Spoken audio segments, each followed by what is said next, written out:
A pleasant afternoon, everyone. My name is Emeline Grace Esmaco. I am a B.Ed student, and today I am going to discuss about Friedrich Hayek.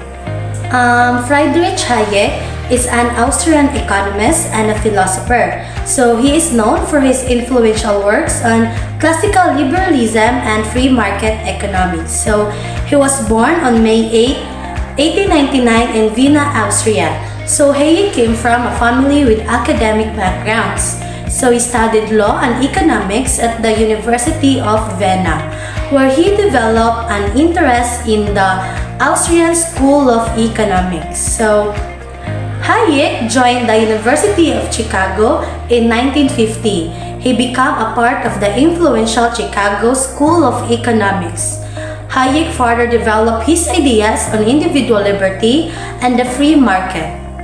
So in 1974, Hayek was awarded the Nobel Prize in Economic Science for his pioneering work in the theory of money and economic fluctuations. So he passed away on March 23, 1992, leaving a lasting legacy in the fields of economics and political thought.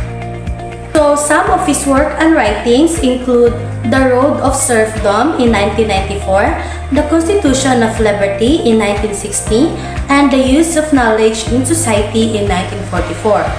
So some of his key writings include The Road to Serfdom, where he argues against centralized planning, and The Constitution of Liberty, emphasizing individual freedom, and Hayek also co-authored The Use of Knowledge in Society, highlighting the importance of decentralized information. So his ideas have a lasting impact on economic and political thought. His most famous work, The Road to Serfdom in 1944, critiques the danger of collectivism and central planning, asserting that this lead to authoritarianism and a loss of individual freedom. So in the Constitution of Liberty in 1960, Hayek expands on his ideas, arguing for a limited government that safeguards individual rights. So he emphasized the spontaneous order of a free market system and the importance of the rule of the law. So Hayek essay The Use of Knowledge in Society in 1945, it explores the concept of dispersed knowledge and the inefficiencies of centralized planning. So he contends that the market through the price system efficiently communicates and utilizes decentralized information.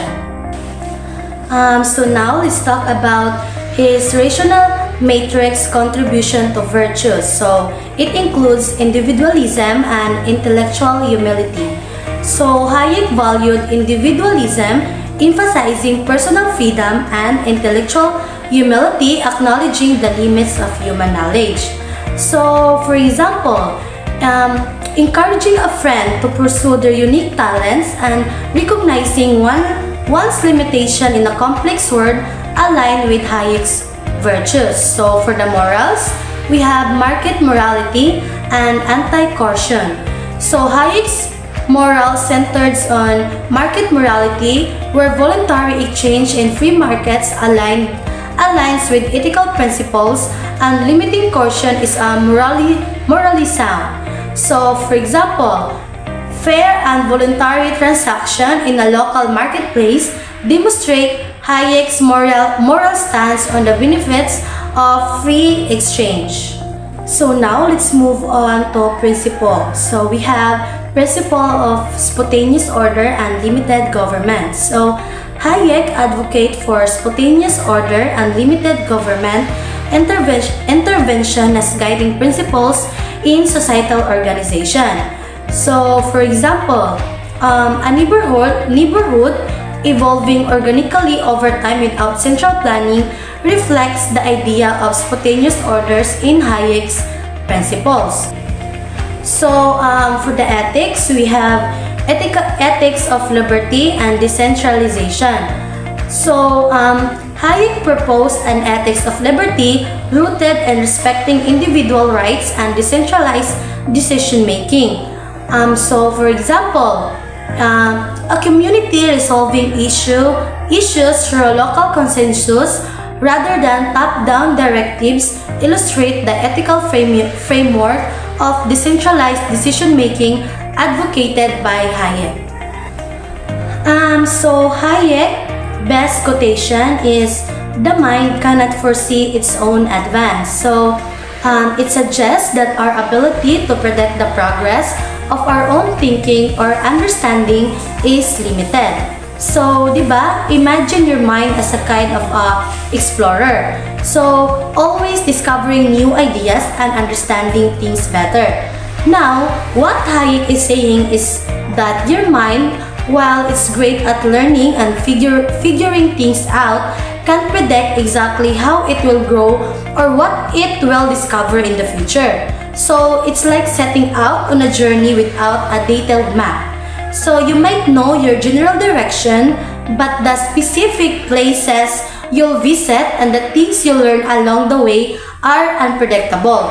So similarly, our minds, as they learn and evolve, often surprise us with unexpected insight or perspective so that we couldn't have anticipated. So in conclusion, Friedrich Hayek's ideas have a profound impact on economic and political philosophy, emphasizing the importance of free markets, individual liberty, and the limitation of central planning. So he passed away on March 23, leaving a lasting legacy as one of the most influential economists and thinkers of the 20th century. So that's all, and I hope you learned from today's discussion. Thank you for listening.